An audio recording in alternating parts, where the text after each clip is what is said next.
One of the announcements at Max this year was Substance 3D Modeler. With Substance 3D Modeler, you can either use the VR mode, and I find it's much easier to model organic shapes in this way, like the way that I'm modeling this owl here, or you could model in the desktop mode, and which is what we're going to show you today. So here I have the brand new Substance 3D Modeler opened up. The first thing you'll notice is we have various clay tools here, and there's different primitives that you could use in order to build out your model. So in our case, let's say for our beach lounger, let's say we needed a mattress.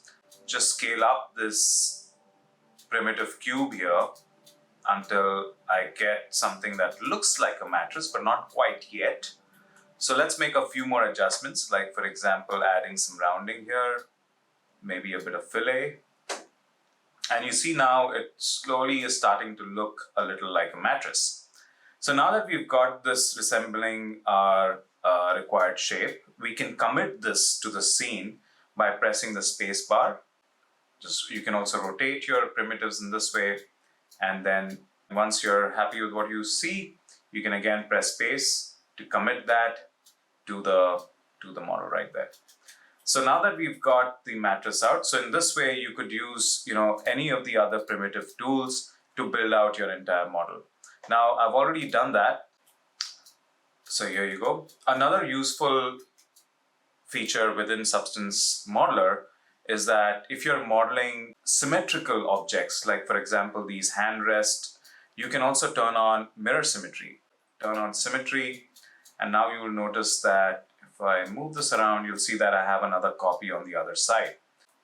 So now that we're done with the beach lounger, let's also finish up modeling the beach umbrella, and you can see a finished model right here.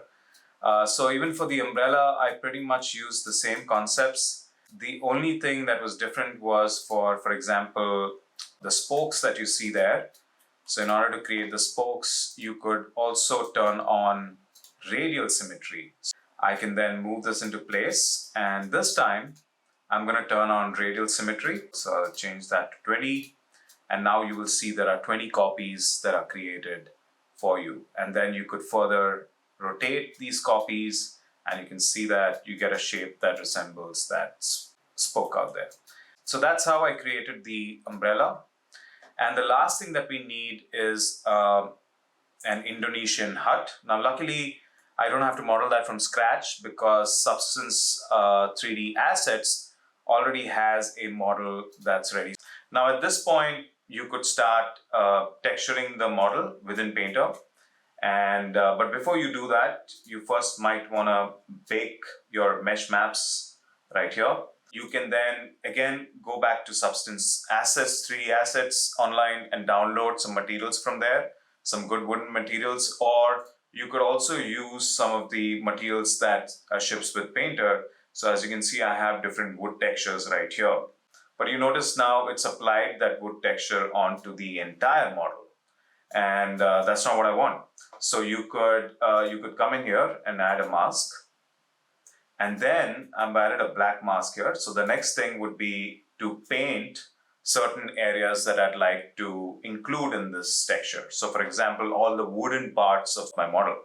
So let's come in here to polygon fill so that I can just select parts of the model that need to be having the wood texture. So here's the model that I textured earlier.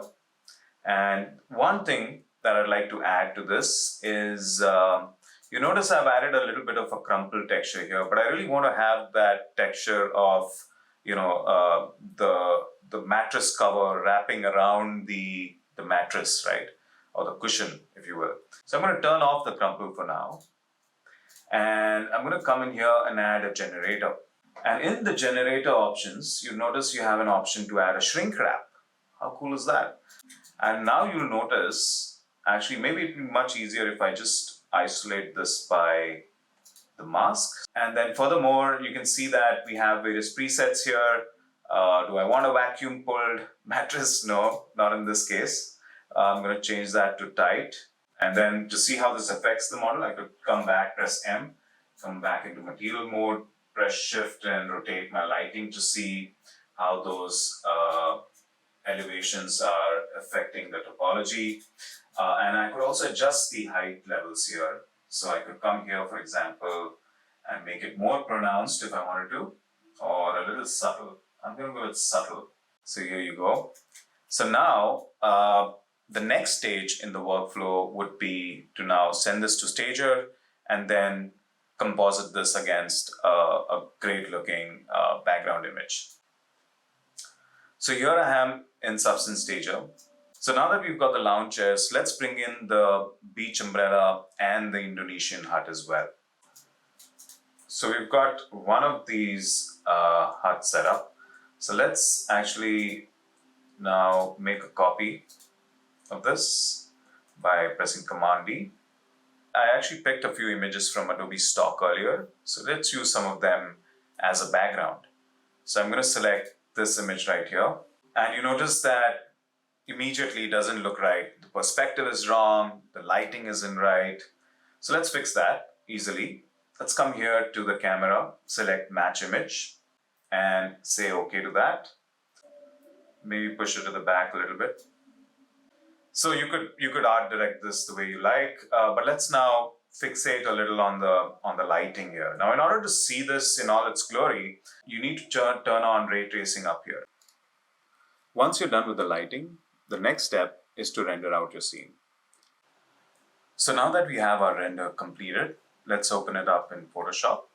In Photoshop, now we have several layers from the render that came out of Stager, and we could further use these different layers in order to make adjustments to our scene. So as you can see, using Substance Modeler, Substance Stager, and Substance Painter, you can pretty much put together anything that comes to your mind. I hope you have a lot of fun with this. Thank you.